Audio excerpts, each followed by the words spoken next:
back, everyone, to the deep dive. You know the drill, right? You send us the stuff you're curious about, and we dive in deep, like really deep. We try to unpack it all and bring you the good stuff without overloading your brain. Yeah, information overload is real. No one wants to feel like they're drowning in a sea of data. Exactly.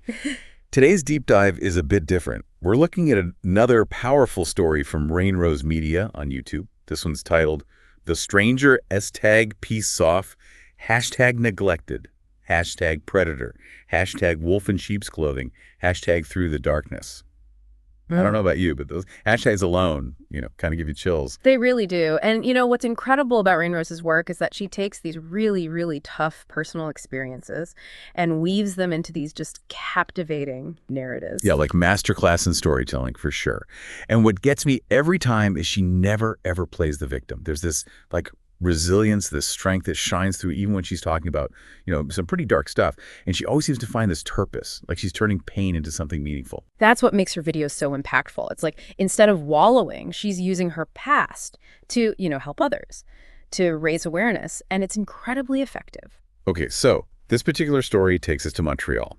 It's set in 𝐤𝐤𝐤𝐤, and it starts on what seems like, a pretty normal evening. Yeah, but there's this one detail right at the beginning that I found, I don't know, maybe a little ominous. It's almost like a throwaway line. But she mentions how unlocked doors used to be a thing, like a relic of a bygone era. Ah, I see what you mean. Like right away, you get this sense that things aren't quite as safe and innocent as they might appear, especially for kids. Exactly. And then we meet Jenny, the 7-year-old girl, and the way she's described, mismatched socks, a book bag way too big for her, and this feeling of being a ghost in her own home, unseen and unheard. It's like she's invisible, even to her own family. That image of a child feeling like a ghost is so powerful. She's just like hoping her mom will come home early, totally oblivious to the danger that's about to, enter her world. Yeah, that innocence makes it even more unsettling when the story shifts and she's walking back from the playground. Just describing the crunching gravel, the crickets chirping, it sets this really peaceful scene. Right, like everything's normal, then boom, this stranger appears. And this is where things get, creepy. The story emphasizes how he looks, disarmingly kind, like someone you wouldn't think twice about.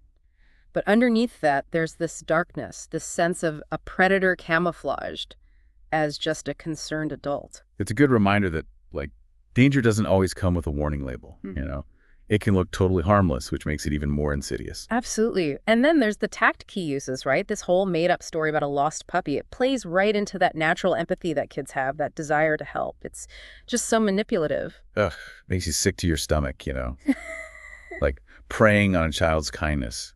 And as the light starts to fade and she talks about the accusatory shadows getting longer, you can feel Jenny's unease growing. Like she's starting to realize that something's off, but she's not quite sure what it is yet. It's like that internal alarm system is starting to go off, but it's still faint, Yeah.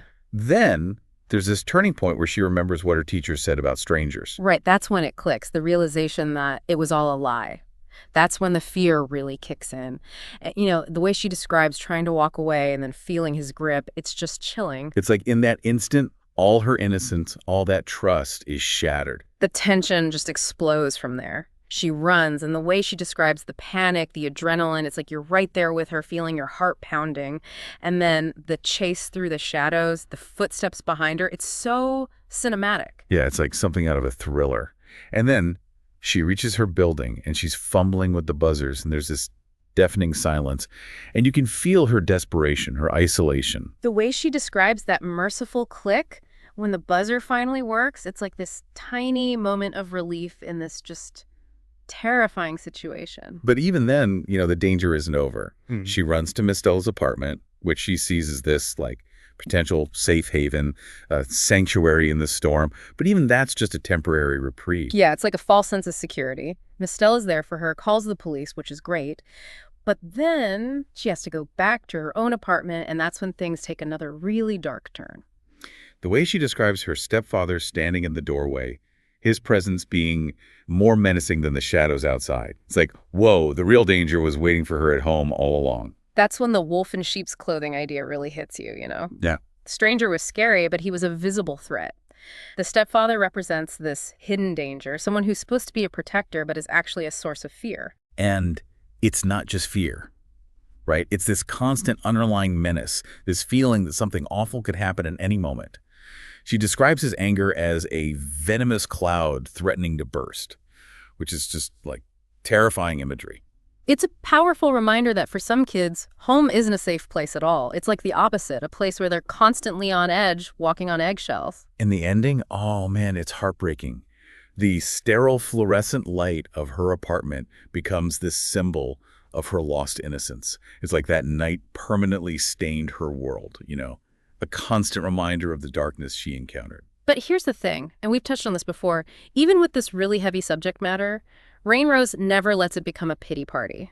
There's this underlying strength, the sense that she's using her story, her pain, to empower others. Yeah, she's not letting the darkness win, She's taking control of her narrative and turning it into something positive. So as we wrap up this deep dive, I'm curious, what stood out to you the most? For me, it's how the story subverts our expectations of where danger lurks. It's not just some shadowy figure in an alley. It's often closer to home than we want to believe.